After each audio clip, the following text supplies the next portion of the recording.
UPSC, GPSC કે ગુજરાત રાજ્ય સરકારની કોઈ પણ ભરતી પરીક્ષાની આપ તૈયારી કરી રહ્યા હો અને એ માટે યોગ્ય માર્ગદર્શન અને શિક્ષણની આપને જરૂરિયાત લાગતી હોય તો આપણી સંસ્થા સંવિધાન કરિયર એકેડેમીનો આપ સંપર્ક કરી શકો. કોન્ટેક્ટ નંબર છે 8469743567. ગાંધીનગર તેમજ અમદાવાદ બંને જગ્યાએ આપણા કેન્દ્રો આવેલા છે.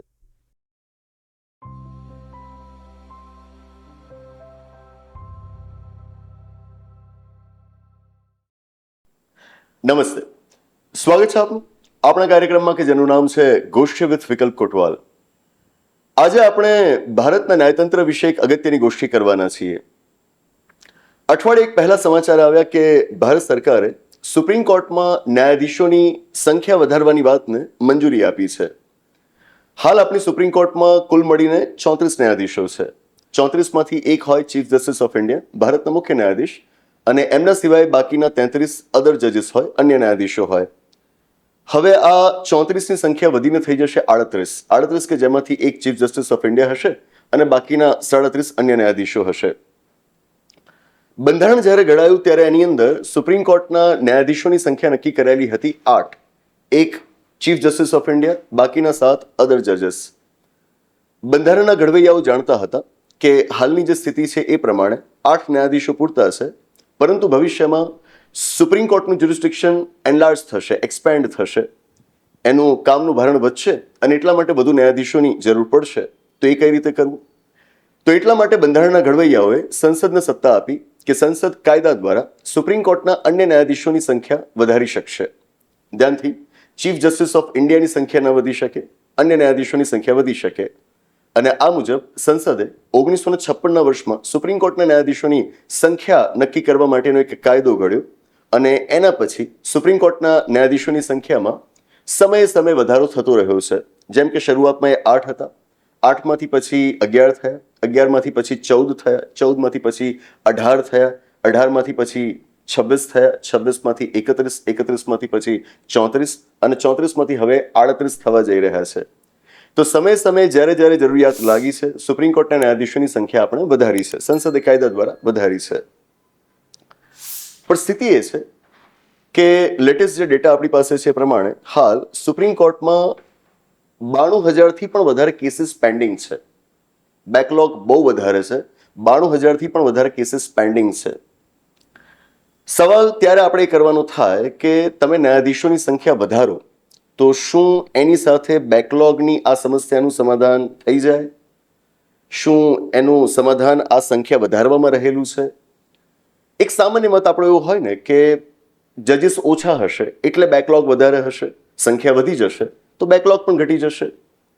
જો એટલું જ સરળ હોત તો ભૂતકાળમાં ઘણી બધી વખત આપણે ન્યાયાધીશોની સંખ્યા વધારી છે, એની સાથે આ પેન્ડિંગ કેસીસની સંખ્યા પણ એટલી જ ઘટવી જોઈતી હતી, પણ એવું તો થયું નથી. તો આનું સમાધાન શું? તો આના માટે બીજો એક વિચાર રજૂ કરવામાં આવે છે કે જે આનાથી બિલકુલ અલગ છે, કે જે એવું માને છે કે ન્યાયાધીશોની સંખ્યા તમે વધારો ને તો એનાથી આ બેકલોગને કોઈ બહુ મોટી અસર નથી પડતી, એના માટે તમારે બીજી એક વૈકલ્પિક વ્યવસ્થા ઊભી કરવી પડે. એ વ્યવસ્થા કેવી? તો 18th law commission of India, 18મું કાયદા પંચ, એણે એક અગત્યની ભલામણ કરી હતી. પહેલા તો એ શા માટે આવી ભલામણ કરે છે એને સમજીએ. સુપ્રીમ કોર્ટ શું છે? તો આપણા દેશની સૌથી મોટી અદાલત કે જેણે કોન્સ્ટિટ્યુશનલ કોર્ટ તરીકે કામ કરવાનું હોય. કોન્સ્ટિટ્યુશનલ કોર્ટ એટલે કે constitutional issues, legal matters, important legal matters, બંધારણીય મુદ્દાઓ હોય, અગત્યના કાયદાકીય મુદ્દાઓ હોય, એ વિશે એમણે આપણને ચુકાદાઓ આપવાના હોય. આ મુખ્યત્વે એનું કામ હોવું જોઈએ. પણ થાય છે કે સુપ્રીમ કોર્ટને આપણે કોન્સ્ટિટ્યુશનલ કોર્ટ તરીકે કામ કરતા ઓછી જોઈએ છીએ. કોન્સ્ટિટ્યુશનલ કોર્ટ કરતા આપણે એક એપેલેટ કોર્ટ તરીકે કામ કરતા વધુ જોઈએ છે. અપીલીય અદાલત, નીચેથી અપીલ આવે, સુપ્રીમ કોર્ટ એને સાંભળે અને ચુકાદા આપે, આવી એક અપેલેટ કોર્ટ તરીકે કામ કરતા આપણે જોઈએ છીએ. એ પણ એ કરે, ના નથી, પણ એનું મુખ્ય કામ કોન્સ્ટિટ્યુશનલ કોર્ટ તરીકેનું હોવું જોઈએ. પરંતુ અપીલ્સ એની પાસે એટલી બધી આવે છે અને એમાં સ્પેશિયલ લીવ પિટિશન્સનું ભારણ તો એટલું બધું વધી ગયું છે કે જેના લીધે સુપ્રીમ કોર્ટને મુખ્યત્વે આપણે કોન્સ્ટિટ્યુશનલ કોર્ટ નહીં, એપેલેટ કોર્ટ તરીકે જ કામ કરતા વધુ જોઈએ છીએ. તો આ સ્થિતિમાં law commission of India, 18th law commission of ઇન્ડિયાની ભલામણ એ રહી કે આપણે સુપ્રીમ કોર્ટનું પેલું ભારણ ઘટાડવા માટે, એને હળવું કરવા માટે દેશની અંદર 4 કેસેશન કોર્ટ્સ બનાવવી જોઈએ. કેસેશન CASSATION, કેસેશન કોર્ટ કહો અથવા તો કોર્ટ ઓફ કેસેશન કહી શકો. 4 કેસેશન કોર્ટ્સ કે જેમાંથી એક દિલ્હીમાં હોય, બીજી ચેન્નાઈ અથવા તો હૈદરાબાદમાં હોય, ત્રીજી કોલકાતામાં હોય અને ચોથી બોમ્બેમાં હોય. આવી 4 કેસેશન કોર્ટ્સ આપણે બનાવવી જોઈએ. કેસેશન કોર્ટ્સ શું હોય? તો ઘણા બધા જ્યુરિસ્ડિક્શન્સની અંદર કેસેશન કોર્ટ એ ત્યાંની હાઈએસ્ટ જ્યુડિશિયલ કોર્ટ હોય છે, સૌથી મોટી એ અદાલત હોય છે, કે જેનું કામ એ નીચેની અદાલતોએ કોઈ કેસની અંદર કાયદો બરાબર રીતે લાગુ કર્યો છે કે નહીં, કાયદાનું યોગ્ય અર્થઘટન ત્યાં આગળ કરવામાં આવ્યું છે કે નહીં એ જોવાનું હોય. એ રૂટીન એપેલેટ કોર્ટ ન હોય. રૂટીનમાં જે અપીલ કોર્ટ્સ હોય ને એમ એ કામ ન કરે. રૂટીન અપીલ કોર્ટ્સ કેવી રીતે કામ કરે? તો એ કોઈ પણ કેસના ફેક્ટ્સ જોશે, એવિડન્સીસ ચકાસશે, બરાબર, એ પ્રમાણે આગળ વધશે. આનું કામ એ બધું નથી. કેસેશન કોર્ટ એ ક્યારેય ફેક્ટ્સ અને એવિડન્સીસની મેટરમાં ન જાય. એનું કામ ફક્ત ને ફક્ત હોય કે I will see the application of law. કેસમાં 2 બાબતો છે મુખ્યત્વે. એક તો છે facts of the case and the other thing is application of the law. તો કેસેશન કોર્ટ એ ક્યારેય ફેક્ટ્સ અને એવિડન્સીસમાં નથી જતી. એ ફરીવાર એવિડન્સીસ સાંભળતી નથી, બરાબર. એનું કામ એ ફક્ત એ જોવાનું છે કે નીચેની જે અદાલતે કાયદાના નિયમો લાગુ કર્યા છે, જે રીતે કાયદાનું અર્થઘટન એણે આ કેસમાં કર્યું છે એ બરાબર છે કે નહીં. જો સાચું છે તો જવા દો, ખોટું છે તો એને કોશ કરી દો, એ જજમેન્ટને તમે એનલ કરી દો, બરાબર. આ કામ હોય કેસેશન કોર્ટ્સનું.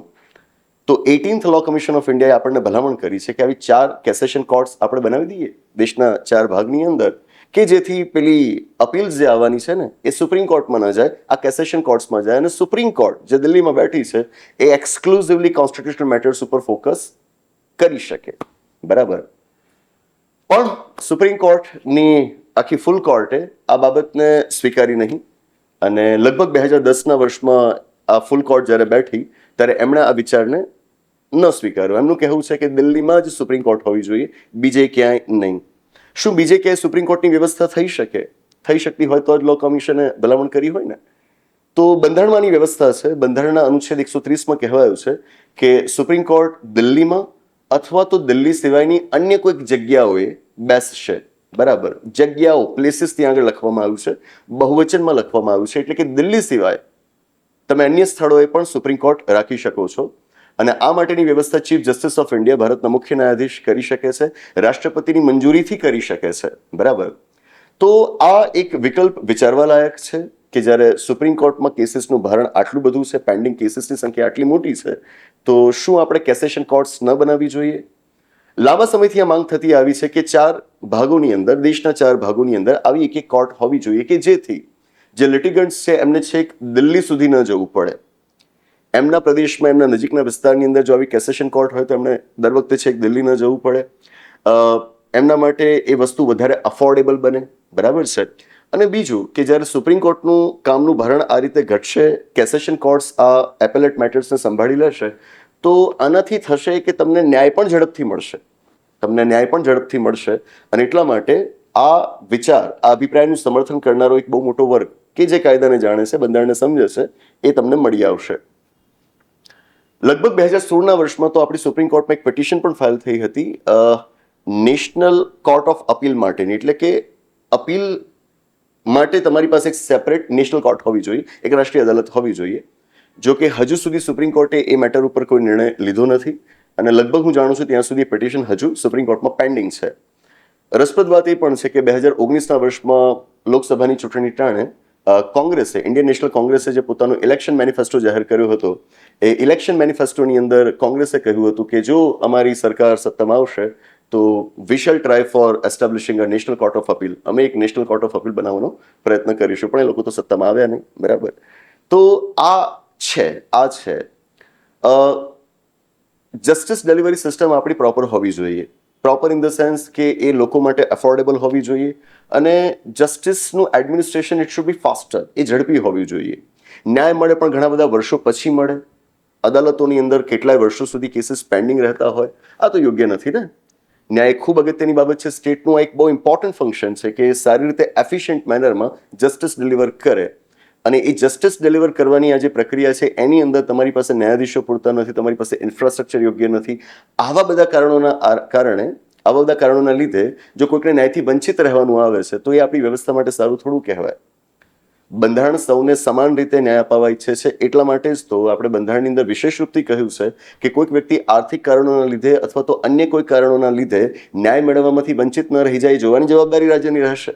જરૂર પડે તો તમે એમને મફત કાનૂની સહાય આપીને પણ ન્યાય અપાવો, બરાબર, પણ ન્યાયથી કોઈ વંચિત ન રહી જવું જોઈએ. આપણું આખું બંધારણ ન્યાયના સિદ્ધાંત ઉપર તૈયાર થયું છે. તો આ સ્થિતિમાં હું કહીશ કે ન્યાયાધીશોની સંખ્યા માત્ર વધારવાથી જો આ સમસ્યાનું સમાધાન નથી થતું તો આપણે કેસેશન કોર્ટ્સ જેવા વિકલ્પ વિશે પણ વિચારવું જોઈએ. અને બીજા પણ આવા ઘણા બધા વિકલ્પ છે. Cassation courts is the final thing હું એવું પણ નથી કહેતો.